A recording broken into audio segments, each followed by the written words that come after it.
Hello and welcome back to happiness all around with Sanjeev. आज के इस वीडियो में मैं चर्चा करने वाला हूं कोर पोर्टफोलियो के लिए एक स्टॉक। और वो कंपनी है जो एक महीने में इस महीने में 40% रिटर्न दे चुकी है और पिछले 4 साल में 40x वो बढ़ चुका है। तो आज इस वीडियो में हम उसका एनालिसिस करेंगे और ये समझने की कोशिश करेंगे कि आने वाले 4 साल में दोबारा 40x रिटर्न दे सकती है क्या।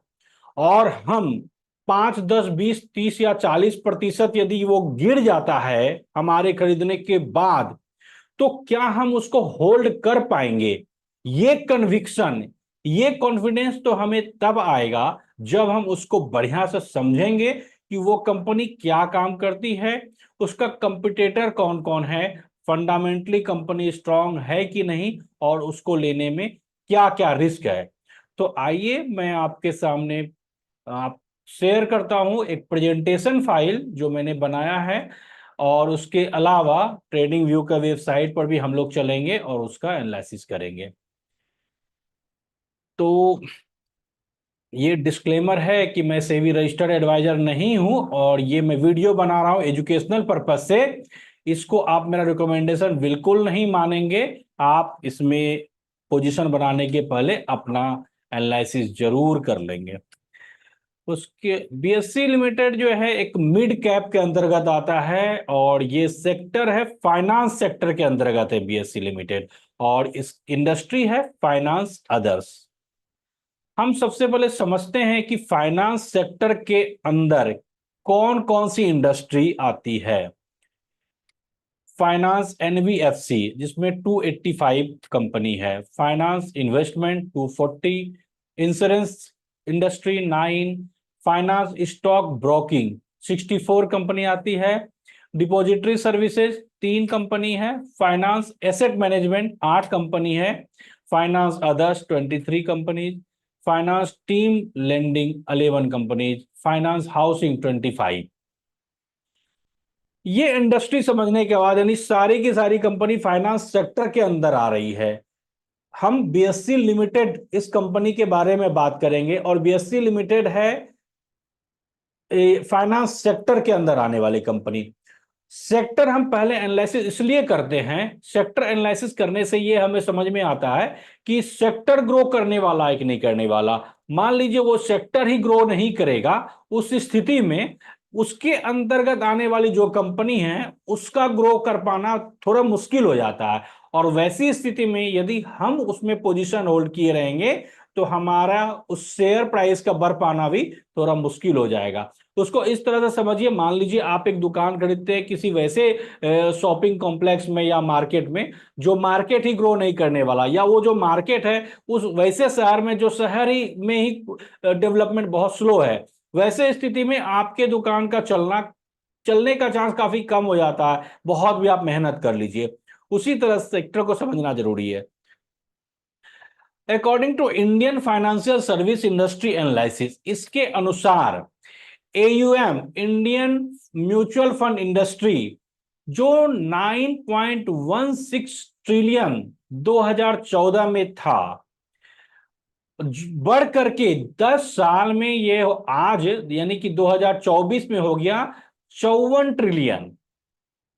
यानी कि 9 ट्रिलियन से 54 ट्रिलियन 10 साल में हो गया, यानी 6 गुना बढ़ गया।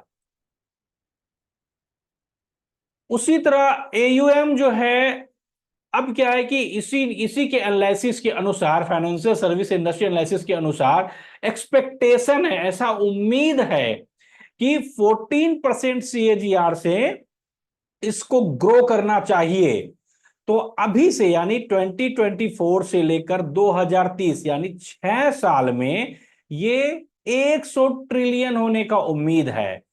अभी है कितना, 54 ट्रिलियन, यानी अभी से जस्ट डबल होने का उम्मीद है 6 साल में।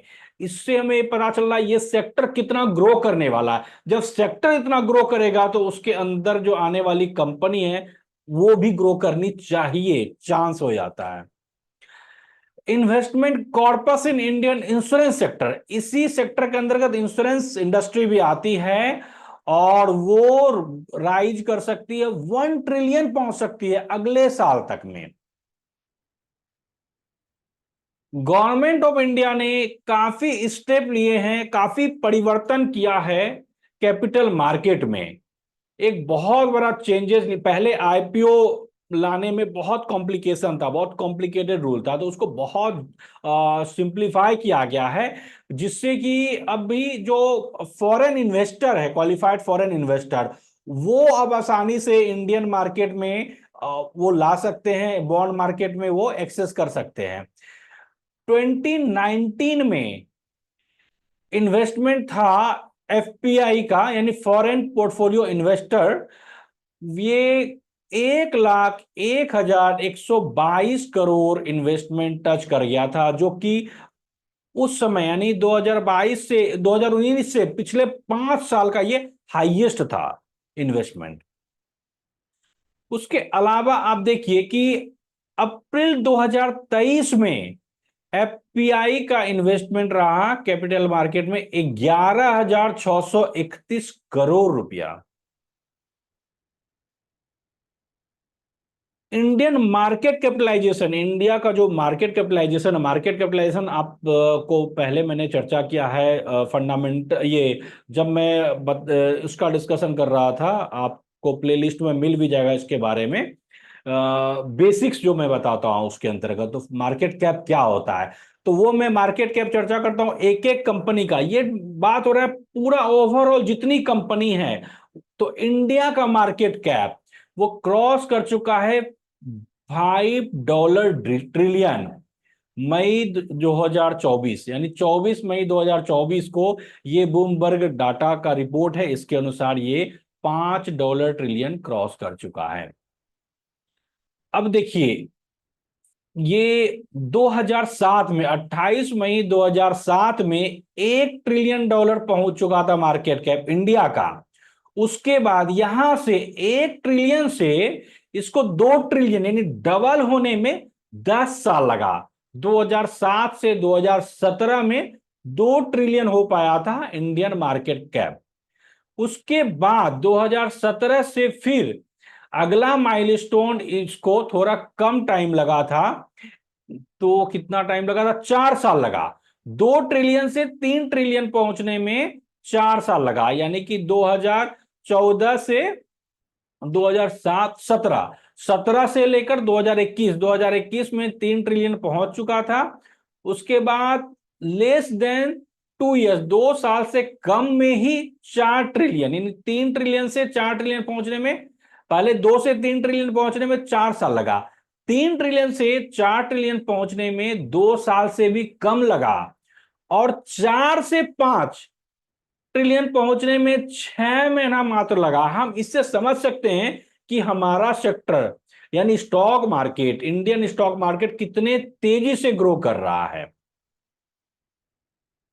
अब हम समझते हैं बीएससी लिमिटेड के बारे में, जिस कंपनी जो कोर पोर्टफोलियो के लिए हम लोग चुने हैं उसके बारे में। बीएससी बॉम्बे स्टॉक एक्सचेंज के नाम से जाना जाता है, और ये मुंबई में है ये कंपनी। और इसका काम क्या है, ये प्रोवाइड करता है, एक प्लेटफॉर्म देता है, किस चीज के लिए, ट्रेडिंग करने के लिए।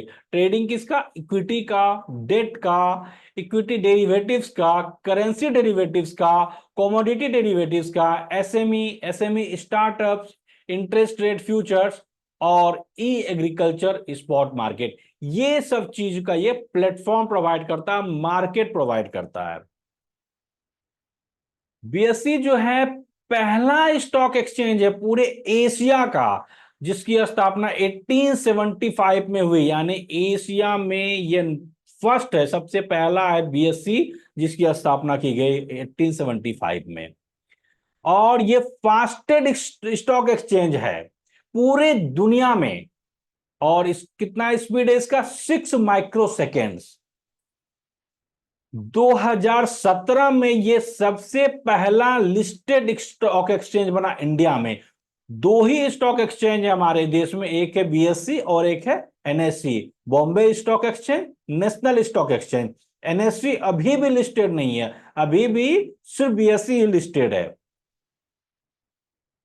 नंबर ऑफ कंपनीज लिस्टेड है बीएसई के अंतर्गत 1995 में 135 कंपनी लिस्टेड थी, जो बढ़कर आज हो चुका है, मार्च 2024 का रिपोर्ट है, 5,357 कंपनी लिस्टेड हो चुकी है।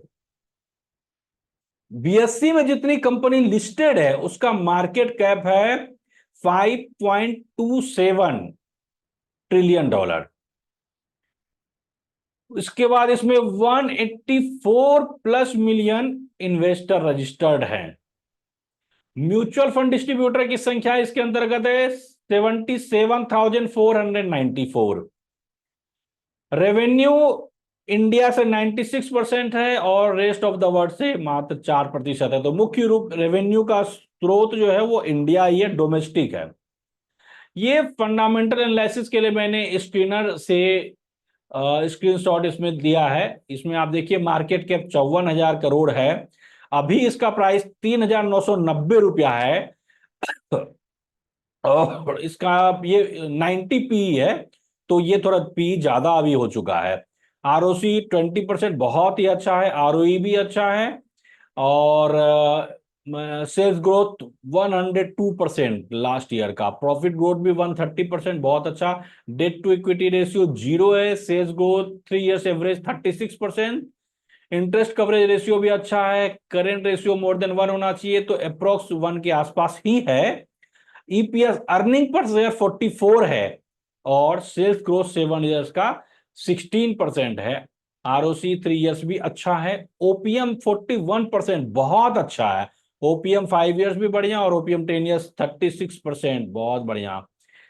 चलिए अब देखते हैं टेक्निकल, ये फंडामेंटल में ही हम देखते हैं, ये पी रेशियो इसमें इस स्लाइड में है। आप देखिए कि ईपीएस भी बढ़ रहा है और पी भी बढ़ रहा है और शेयर प्राइस तो बढ़ ही रहा है इसका, तो इसमें कहीं कोई माने दुविधा वाली बात नहीं है। ये प्रॉफिट एंड लॉस स्टेटमेंट देखिए इसका, इसमें आप देखिए कि जो रेवेन्यू है ना 2023 में 925 करोड़ था, और 2024 देखिए 2022 से 23 में 841 से 925, थोड़ा सा ग्रो हुआ है, बढ़ा है, लेकिन कम। लेकिन अभी हम देखेंगे 2023 से 2024 में एक बहुत बड़ा आप देखिएगा इंप्रूवमेंट, 900 से 1592 करोड़ हो गया। और आप जब नेट प्रॉफिट देखेंगे ना 2022 से 23 में थोड़ा सा कम हो गया था नेट प्रॉफिट, लेकिन अभी आप देखिए 2023 से 2024 में 3 गुना से ज्यादा हो चुका है, 3x से ज्यादा हो चुका है प्रॉफिट। और ये टेक्निकल एनालिसिस का मैंने स्क्रीनशॉट लिया है, आप देखिए मैंने बोला था इस महीना कितना ये ग्रो किया है, तो इसके लिए चलते हैं, अच्छा से समझेंगे हम ट्रेडिंग व्यू के वेबसाइट में। ये देखिए कि इस महीना कितना बढ़ गया, ये करीब करीब 41-42%, 40% का यह जंप है, इतना ज्यादा बढ़ा। और ये बहुत अच्छा ब्रेकआउट है, आप देखिए करीब करीब ये नवंबर 2023 से आपका इसी जगह, एक मिनट, हाँ, आप देख यहां से देखिए ये इसी जगह घूम रहा था, यानी कि नवंबर से लेकर के अगस्त पिछले महीना तक, और इस महीना आप देखिए कि ये अचानक से बहुत ऊपर चला गया और 40% बढ़ चुका है। ऐसी स्थिति में अब चूंकि देखिए अभी इन्वेस्टर काफी स्मार्ट हो चुके हैं, तो उतना टाइम नहीं देते, वो तुरंत इनिशिएटिव लेते हैं और अपना पोजीशन बनाते हैं। तो 40% बढ़ने के बाद क्या हमारा लेना ठीक होगा या नहीं, एक ये क्वेश्चन है। तो मैं जैसे बोलता हूँ ना कि वन टाइम, जैसे ही आपको टोटल 1 लाख रुपया लगाना है, तो आप एक ही बार में सारा पैसा नहीं लगा दीजिए, आपको 6 ट्रांच में लगाना है पैसा। तो पहला ट्रांच आप लीजिए, मान लीजिए कि पहला ट्रांच आप लेते हैं, 1 लाख रुपया है यदि आपको लगाना है, तो आप 15,000 रुपया लगा सकते हैं, 10,000, 15,000, 20,000 रुपया पहला ट्रांच ले सकते हैं, फिर ऐसे करके लेते जाइए। तो कम पैसा लगाएंगे तो मान लीजिए यहाँ से यदि फॉल भी आता है ना, तो आपको बड़ा नुकसान नहीं होगा। देखिए उसके पहले कितना ये तेजी से बढ़ रहा था। अभी क्या है कि आपको, एक मिनट और एक चीज मैं दिखाता हूँ, यहाँ पे इस ड्राइंग को पहले खत्म कर देते हैं। देखिए इसके पहले जो बढ़ रहा था, यानी 2000, ये जो है ना 17 से लेकर 2017 से लेकर 20 तक ये डाउन ट्रेंड में था, और 2020 से बढ़ना शुरू हुआ। 2020 से जो बढ़ना शुरू हुआ ना, समझिए कि यहां से जब बढ़ना शुरू हुआ तो यहां पर 2020 में करीब करीब 100 रुपया प्राइस था, और 100 रुपया से ये आज हो गया 3,984 रुपया, यानी कि 40x, 40 गुना 4 साल में बढ़ चुका है। तो अब हम आज यदि लेंगे तो अगला 4 साल में 40 गुना बढ़ेगा क्या? आपको ऐसा लगता है? देखिए बढ़ने का तो 40 गुना क्या 80 गुना भी बढ़ सकता है, लेकिन वही ये स्टॉक मार्केट में गारंटी नहीं होता है कुछ भी कि यहां से 40 गुना फिर बढ़ जाएगा या नीचे आ जाएगा, गारंटी नहीं है। तो हम इसमें एक प्रोबेबिलिटी है। परफॉर्म अच्छा कर रही है, कम फंडामेंटली स्ट्रांग है, चार्ट भी अच्छा है, तो हम यहां पर पोजीशन बना सकते हैं। जैसे ये अप ट्रेंड में था तो हम होल्ड कर सकते थे, यहां पर हमें ये फिर नीचे जाने लगा तो हमें एग्जिट करना था। उसी तरह अभी ये अप ट्रेंड में ऊपर जा रही है तो हमें यहां पर पोजीशन बनाना चाहिए। और कितना ऊपर जाएगी, कब तक बना के रखना चाहिए, ये तो हम बीच बीच में एनालिसिस करते रहेंगे, आपके बीच वीडियो के द्वारा हम लेकर आते रहेंगे कि अब अभी आपको करना क्या है। लेकिन फिलहाल चार्ट को देखते हुए एंट्री बनता है। यदि आपके पास नहीं है तो आप नया अपना पोजीशन बना सकते हैं। पहले से यदि आप होल्ड कर रहे हैं तो आप चाहें तो अभी ऐड भी कर सकते हैं। और जो लोग पोजीशन बनाए हुए हैं, अच्छा प्रॉफिट शो कर रहा है, और यदि एग्जिट करने के बारे में सेल करके प्रॉफिट बुक करना चाहते हैं, तो उनको मेरी यह सलाह है कि एग्जिट करके आपको फिर बाद में अफसोस ही होगा, क्योंकि अभी ये एग्जिट बिल्कुल नहीं दे रहा है। ये मेरा छठा स्टॉक है जो कि मैं बना रहा हूँ कोर पोर्टफोलियो के लिए। इसके पहले मैंने 5 बनाया हुआ है, तो उसका प्लेलिस्ट का मैं लिंक दे दूंगा। और वैसे भी आप मेरे यूट्यूब के चैनल के प्लेलिस्ट में जाएंगे, कोर पोर्टफोलियो में जाकर देखिएगा तो 5 कंपनी ऑलरेडी दिया हुआ है, उसके बारे में मैंने एनालिसिस किया है।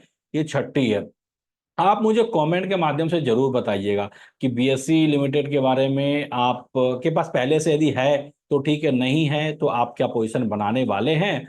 चलिए आज के वीडियो में इतना ही। आपको यदि मेरा वीडियो अच्छा लगा हो ना तो जरूर से जरूर लाइक कीजिएगा। और आपसे मुझसे रिक्वेस्ट है, यदि आप में से कोई भी अभी तक सब्सक्राइब नहीं किया है ना, तो आज ही सब्सक्राइब कीजिए। आप सबों का बहुत बहुत धन्यवाद।